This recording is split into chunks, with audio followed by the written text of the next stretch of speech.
Hey y'all, hey, how y'all doing this rising? Hey y'all, hey, how y'all doing this rising? I have to get out of the habit of saying good morning because it's nothing good about morning. So that we have to watch our words. So I'm getting out of the habit of saying that, and I will say rich rising, grand rising, or God rising because it is a great rising, and it is great that we were allowed to rise up. But I wanted to come to you real quick today, before I got my day started, to talk to you about some things that came to me this morning. When I woke up this morning, and what was placed on my heart was we must turn over the ground. And I laid there for a minute and I said, okay, turn over the ground. I said, okay, Father, what is it that you mean by that? And what came to me was that every successful farmer at some point has to turn over the ground. Turning over the ground is also known as tilling the ground. And what happens in this process is a farmer will go back to where he or she has planted some seed in the ground, and they'll begin to dig around that seed, being careful not to dig it up or to dig up its roots.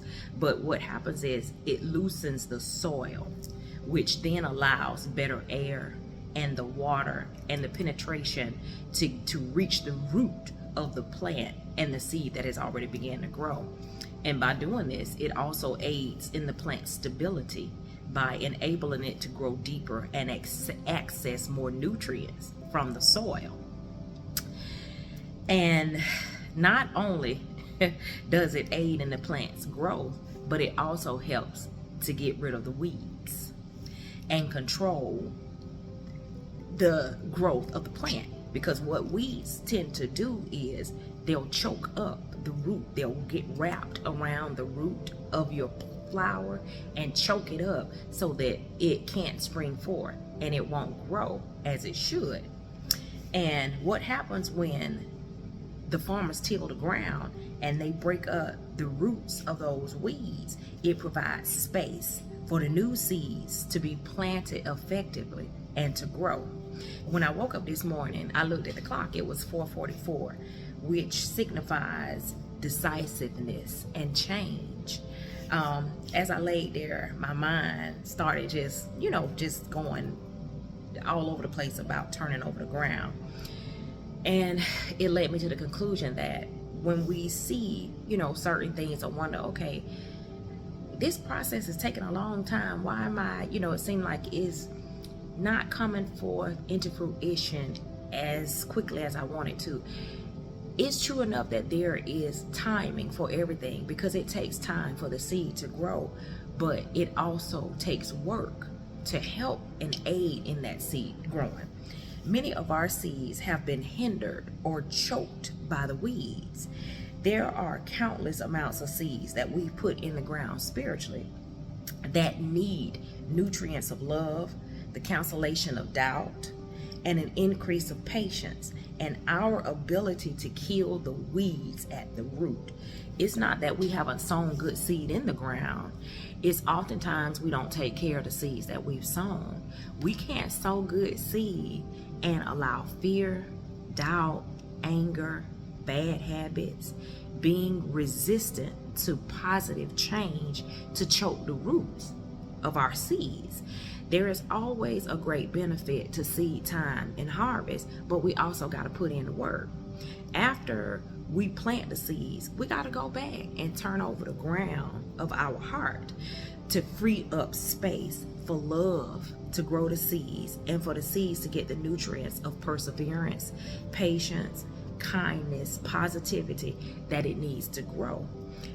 What we have to do is we have to continuously ask the Most High to help us till the ground of our hearts so that our seeds and the plants we've sown in the earth will grow. One thing about a farmer, he gets out there and he does it's two main processes that he or she does when they get ready to plant seeds. One, they have to prep the ground, get the ground ready, turn it over, make sure the soil is conducive for them to put the seed in.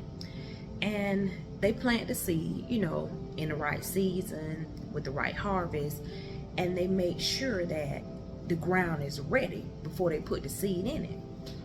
The second part of that is they go back and they till the soil. They turn the ground over. They go around the seed just to break up anything that shouldn't be there, like, because they know weeds will come in looking just like the plant and they'll choke up their harvest. And one thing about a farmer, they don't want to put all that work in and plant all that seed and it not grow to fruition, because many farmers rely on their seed and their harvest as their livelihood. It's the way they make their money. So why would they put all the work in and plant the seed and then not go back and see about it or dig it up by, you know, not being careful with it? And the way we will dig up our seeds from a spiritual standpoint is the words we say, the way we conduct ourselves, the things we do, how we do them. Sometimes it's not what you do or what you say, it's how you do it and how you say it. I know, and I'm speaking from my own experience, we often feel justified. Oh, I can do this because I can. Yeah, you can. But if it's not benefiting you and if it's going to counter the seed that you've already sown, why do it? Because you got to think about it. When you go and get your get back and you go and get your snap back and your clap back, yeah, you got it. You got you, but you also planted that same seed in the ground. And every seed produces after its own kind. So if you get your clap back and get your get back in, then guess what? You're going to reap that same seed that you putting out there. So you countering, okay, you plant a good seed and you plant another kind of seed. It's countering the seed that you just planted, because now you getting this harvest coming up that you planted over here with that clapback seed, or that seed that you say, oh, I'm gonna do this because I can, and then it defeats the purpose, and then you got more weeds coming up around your good seed that you planted. Now to add balance, you know, I always gotta add some balance. Don't let nobody run up like trying to harm you physically. That's different. You have the right then to defend yourself, because no one has the right to cause you or do any physical harm to you. So I had to put a little balance to that. But as far as words and stuff like that, your energy, let it float on high above it to the point that you be like, okay, baby, I'm gonna let you stay down there, that low vibration where you vibrate there, because I'm not coming down there, and I'm not gonna allow myself to get caught up in that energy and choke up my seeds and cause all these weeds to grow up around seeds that I put in the ground, because I've put too many seeds in the ground. I've planted too much to let all of this choke my harvest. That's unnecessary.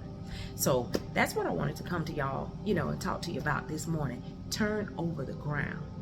Ask the Most High to help you, because he sees what's rooted in our hearts. He sees the things that we need to let go of, the things we need to correct. He sees all of that, and he can help us do that, because the creator created his creation. So he knows how to go in and help us to turn over the ground so that our seeds spring forth and we see our harvest in the earth. Okay, that's all I got for y'all. I ain't gonna keep you long, but you have an amazing, amazing day, and be good to yourselves. Be good to yourselves by turning over that ground and unchoking your seeds. Okay, and be good to somebody else, because you can't be good to yourself and then not be good to other people. And until next time, you have a wonderful day.